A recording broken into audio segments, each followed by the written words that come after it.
Yo, what's up guys? This is why Kurt Cobain is underrated.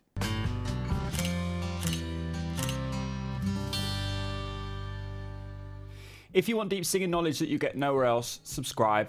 Pound that thumbs up. Let's go. So somebody asked me recently about Kurt Cobain's voice, about Dave Grohl's voice, how they compare, what are the similarities, what are the differences. And I really wanted to focus on Kurt in this video, but we will mention Dave and we'll go through some demonstrations in a moment. So why am I a fan of this guy? What is it that made him great? Most people... Sorry, I've just had a curry. Most people, they don't associate Kurt Cobain as, as a singer. They'll say, he's a screamer, he's a yeller, he's a punk, he's not singing.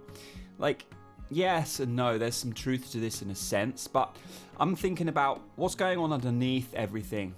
Underneath all of the decoration, which is a lot of what style in music is, underneath the decoration, what are the chops? What can he do? I'm asking myself these types of questions.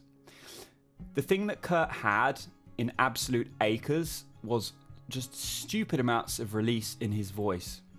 The reason he had this is because he sang without any fear, used his voice without any fear. And when you sing without fear, and I mean across every part of your voice, typically good things are going to happen.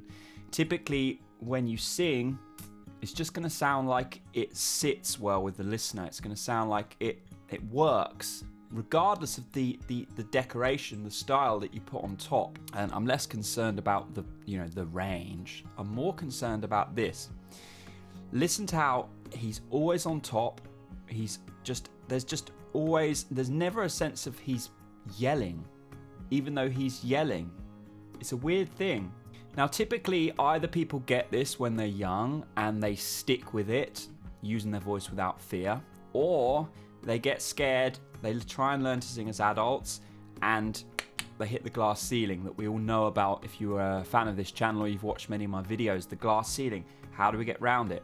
How do we release? How do we get higher without pushing? That was never a question in Kurt's head. He understood intuitively how to get higher without the reach.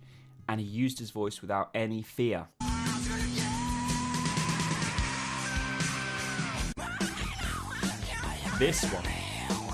This one in particular, because he's so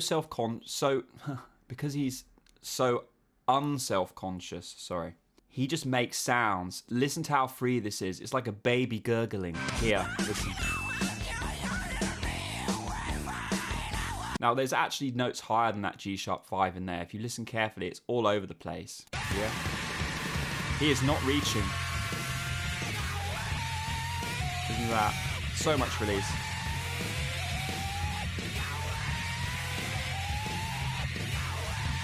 Release for days.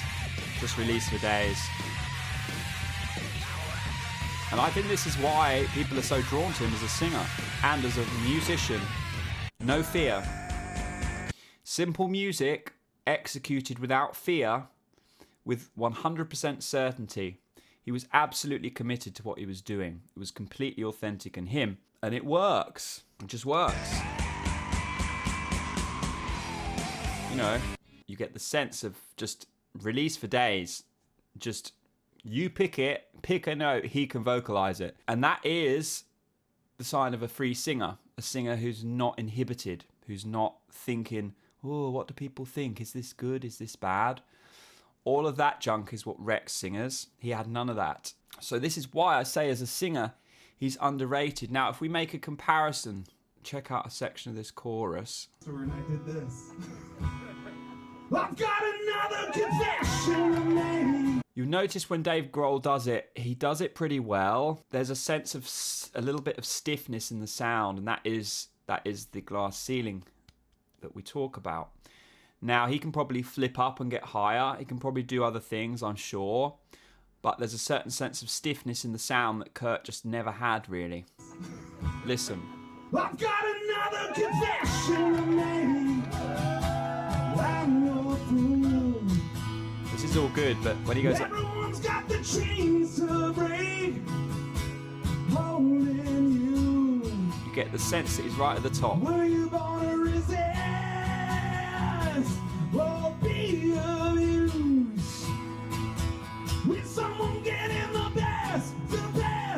this type of... Best of you.